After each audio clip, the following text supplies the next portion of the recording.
Hello बच्चों, let's read this question. The question says octet rule is not followed in. ठीक है, option A ammonia, option B methane, option C carbon dioxide, option D nitric oxide. ठीक है, now the key concept for this question is octet rule. Octet rule क्या होता है? Octet rule ये कहता है कि हर एटम अपने आउटर मोस्ट में 8 इलेक्ट्रॉन्स को पूरा करना चाहेगा। ये रूल लुइस ने दिया था ये देखकर कि जो नोबल गैसेस है उनके आउटर मोस्ट में 8 इलेक्ट्रॉन्स थे और उस वजह से वो स्टेबल थी। ठीक, तो उन्होंने ये कहा कि हर एटम अपने आउटर मोस्ट में 8 इलेक्ट्रॉन्स पूरा करना चाहेगा, चाहे वो शेयरिंग करे या वो ट्रांसफर ऑफ इलेक्ट्रॉन्स करे। ठीक, तो हमारे पहला है अमोनिया मॉलिक्यूल। ठीक, अमोनिया में क्या होता है? जो हमारा नाइट्रोजन उसके आउटरमोस्ट में 5 इलेक्ट्रॉन्स और ये हाइड्रोजन से कंबाइन कर रहा है। ठीक, तो अब देखेंगे तो क्या होगा। ठीक, हाइड्रोजन का ड्यूप्लेट पूरा हो गया। ठीक, और नाइट्रोजन का हमारे पास 8 इलेक्ट्रॉन्स पूरा हो गया। तो अमोनिया के केस में 8 इलेक्ट्रॉन्स पूरे हो गए, इसलिए ऑक्टेट रूल को फॉलो करता है।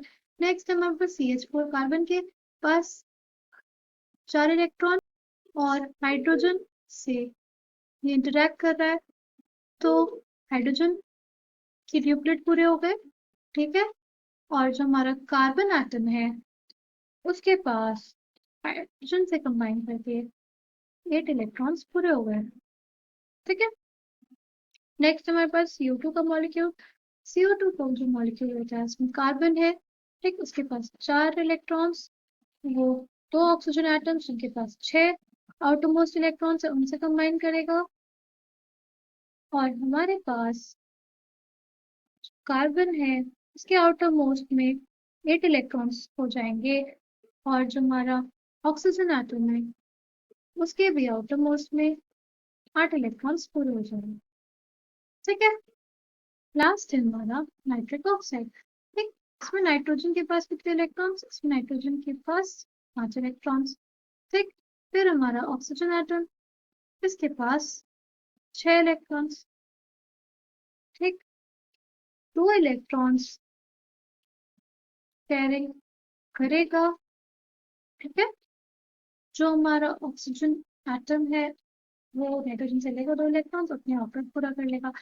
और जो नाइट्रोजन होगा, ठीक है, वो अगर ऑक्सीजन से 2 इलेक्ट्रॉन्स ले तो उसके पास कितना हो जाएगा? उसके पास हो जाएगा 7 इलेक्ट्रॉन्स, मतलब उसका जो ऑक्टेट है वो पूरा नहीं हो पाएगा। ठीक है, ये उसके लोन पेयर्स प्रेजेंट रह जाएंगे। ठीक, और एक सिंगल इलेक्ट्रॉन, इस वजह से जो NO होता है उसको हम लोग ऑड इलेक्ट्रॉन स्पीशीज बोलते हैं। ठीक है, तो हमसे क्वेश्चन में क्या पूछा? इसका ऑक्टेट पूरा नहीं हो रहा है, तो आंसर हो जाएगा ऑप्शन डी, NO का ऑक्टेट पूरा नहीं हो रहा है। I hope you understood it well. Thank you and all the best.